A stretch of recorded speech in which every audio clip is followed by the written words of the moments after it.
அல்ஹம்துலில்லாஹ், புகழ் அனைத்தும் அல்லாஹ் ஒருவனுக்கு உண்டாகட்டுமாக. அல்லாஹ்வினுடைய மாபெரும் கிருபையினால் 19ஆம் நாள் தராவி தொழக்கூடிய பாக்கியத்தை அல்லாஹு தஆலா நம்மவர்களுக்கு வழங்கியிருக்கிறான். இதற்கு என்ன நன்மை என்று நாம் பார்க்கின்ற பொழுது சுவனம் இருக்கிறது. அதையும் தாண்டி ஜன்னத்துல் ஃபிர்தௌஸ் என்ற சுவனம் இருக்கிறது. ஆக உயர்ந்த சொர்க்கமாக இருக்கிறது.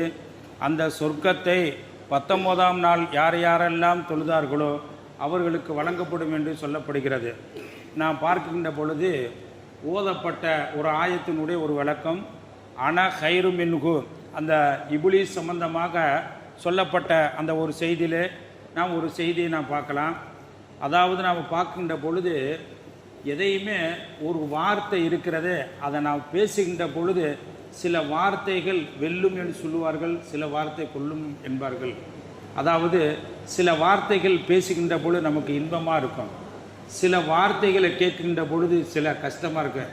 ஏண்டா இது இப்படி சொல்லிட்டானே அப்படின்னு அந்த வார்த்தைகளை நினைத்து நினைத்து கஷ்டப்படுவது உண்டு.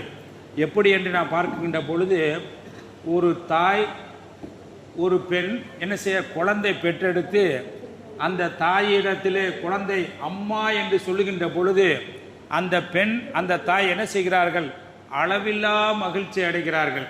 எப்படி என்று சொன்னால் அந்த குழந்தையை சுமந்து கொண்டு எவ்வளவோ பக்குவங்கள் இருந்தார்கள், பத்தியங்கள் இருந்தார்கள். இருந்தாலும் கூட அதை காட்டிலும் எவ்வளவோ சிரமங்களை எல்லாம் தாண்டி அம்மா என்று அந்த பெற்றெடுத்த அந்த குழந்தை சொல்லுகின்ற பொழுது தான் பெற்ற அந்த கஷ்டங்கள் சுமைகளை எல்லாம் மறந்து ஆனந்தம் அடைகிறாள். அப்போ அதே போல தான் நாம் பார்க்கின்ற பொழுது அதே நேரத்தில் ஒரு தாயை ஒரு பையன் ஒரு குழந்தை திட்டுகின்ற பொழுது மற்றவர்கள் திட்டினாலும் கூட அந்த தாய் பொறுத்து கொள்வாள். ஆனால் தன் பிள்ளை திட்டிவிட்டால் அதே நேரத்தில் அந்த தாய் பொறுத்து கொள்ள மாட்டாள். அதே போல ஒரு வார்த்தை இருக்கிறதே, அந்த வார்த்தை மகிழ்ச்சியையும் ஏற்படுத்தும், அதே நேரத்தில் சில வார்த்தைகள் மன கஷ்டத்தையும் ஏற்படுத்தும் என்று சொல்லி காட்டுகின்றார்கள். எப்படி என்று சொன்னால் அல்லாஹு அக்பர், சுபஹான் அல்லாஹ், அல்ஹம்துலில்லாஹ் என்று சொன்னால் அல்லாஹ் ஆனந்தம் அடைகிறானாம், மகிழ்ச்சி அடைகிறான். மட்டுமல்ல எர்ஃபஹுல்லாஹு தரஜா, அல்லாஹ் அவர்களுடைய அந்தஸ்து உயர்த்துறானாம். யாருடைய அந்தஸ்தை? யார் சுபஹான் அல்லாஹ் அல்ஹம்துலில்லாஹ் அல்லாஹு அக்பர் என்று சொன்னாங்களோ அவங்களுடைய அந்தஸ்து அல்லாஹ்வுல உயர்த்துறான். அப்ப அப்படி சொல்லுகின்ற பொழுது அந்த கலிமாக்கள் நம்முடைய நாவிலிருந்து வெளிவருகின்ற பொழுது அல்லாஹு தஆலா சந்தோஷப்படுகிறான். எப்படி என்று நான் பார்க்கின்ற பொழுது அதாவது ஆதம் அலைஹிஸ்ஸலாத்து வஸ்ஸலாம் அவங்களுக்கு அல்லாஹு தஆலா மலக்குமார்களை சஜிதா செய்ய சொன்னான், மலக்குமார்களை சஜிதா செய்ய சொன்னான். அப்ப எல்லா மலக்குமார்களும் சஜிதா செஞ்சார்கள். ஆனால் இப்லீஸ் ஆகப்பட்டவன் ஓதப்பட்ட ஆயத்திலே இப்லீஸ் ஆகப்பட்ட சஜிதா செய்ய மாட்டேன்ட்டான். என்ன சொன்னா, அன ஹைரு மின்ஹு, அவர்களை காட்டில் நான் சிறந்தவன். அந்த ஒரு வார்த்தை தான். எப்படிங்க, அவனை இன்னைக்கு நாம பார்க்கின்ற பொழுது குர்ஆன் ஓதுறப்ப என்ன சொல்றான், அவுது பில்லாஹி மினஷ் ஷைத்தானிர் ரஜீம் அப்படின்னு சொல்றான். என்ன காரணம், அல்லாஹ் சொன்ன அந்த செயலை செய்யல.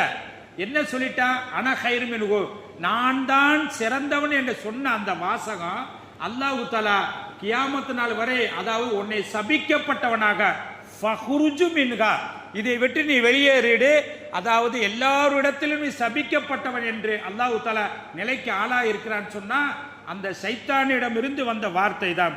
அதே போல நாம பார்க்கின்ற பொழுது அதாவது ஃபிரௌன் இருக்கிறான். ஃபிரௌனை நாம் பார்க்கின்ற பொழுது என்ன சொன்னா, அன ரப்புக்குமுல் அலா, நான் தான் பெரிய கடவுள் அப்படின்னு சொன்னான். ஃபிரௌன் என்ன சொன்னா, நான் தான் பெரிய கடவுள் சொன்னா. என்ன ஆச்சு, அல்லாஹ் என்ன ஆக்குனா, என்ன நிலைக்கு ஆக்குனா, அவன் நான் தான் ரப்பு அப்படின்னு சொன்னதுனால அல்லாஹ் எப்படி ஆக்குனா, நைல் நதியில மூழ்கடித்தான் அப்படிங்கிற வரலாறு நமக்கு தெரியும். இப்படி நாம் பார்க்கின்ற பொழுது அதாவது நாம என்ன நினைக்கிறோம், ஒரு ஆளுக்கு ஒரு 500 ரூபா கொடுத்தோம், ஒரு 10 ரூபா கொடுத்தோம், இது சதக்கா நினைக்கிறோம். சதக்கா தான் இல்லைன்னு இல்லை. ஆனால் ரசூலுல்லாஹி ஸல்லல்லாஹு அலைஹி சொல்றாங்க, கலிமத்தும் தய்யிபத்தும் சதக்கா, உங்களுடைய நாவிலிருந்து வரக்கூடிய நல்ல வார்த்தை இருக்கிற அதுவும் சதக்கா தான். நாம 10 ரூபா 30 ரூபா 50 ரூபா கொடுக்குற இது மட்டும் சதக்கான்னு நினைக்காதீங்க.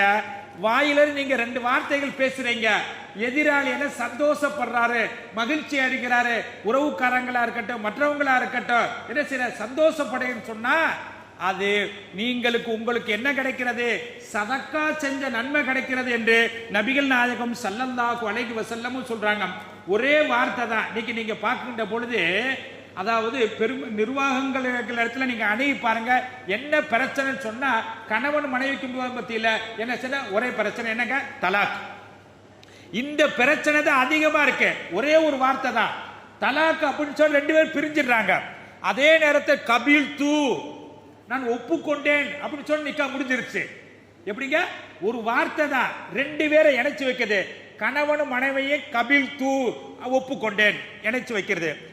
அதாவது ஒரு பெண்ணோ ஒரு கணவன் சொல்லி தலாக்குன்னு சொன்னா 2 பேரை பிரித்து வச்சுக்கிறது. அப்போ ஒரு வார்த்தை இருக்கிறது, அந்த வார்த்தை ஒரு குடும்பத்தையும் நல்லா ஆக்கும். ஒரே ஒரு வார்த்தை குடும்பத்தை சீராக்கிவிடும். அப்படி நாம் பார்க்கின்ற பொழுது நம்முடைய நாவிலிருந்து வரக்கூடிய வார்த்தை குடும்பத்தார்களாக இருக்கட்டும், உறவினர்களாக இருக்கட்டும், நண்பர்களாக இருக்கட்டும், எல்லோரையும் சந்தோஷப்படுத்தக்கூடிய வார்த்தை நம்முடைய நாவிலிருந்து வந்தால் அந்த வார்த்தைக்கு இறைவன் நபிகள் நாயகம் ஸல்லல்லாஹு சொல்றாங்க, அந்த வார்த்தைக்கு சதக்கா செய்த நன்மை கிடைக்கும். அப்படி சதக்கா செய்த நன்மையை போன்ற ஒரு வார்த்தையை அல்லாஹ் தஆலா நம்முடைய நாவிலிருந்து எப்பொழுதும் சதாவும் வர செய்வானாக. அல்லாஹ்வுடைய ரசூல் எதை வெறுப்பார்களோ அந்த வார்த்தைகளிலிருந்து அல்லாஹ் தஆலா நம்மை பாதுகாப்பானாக.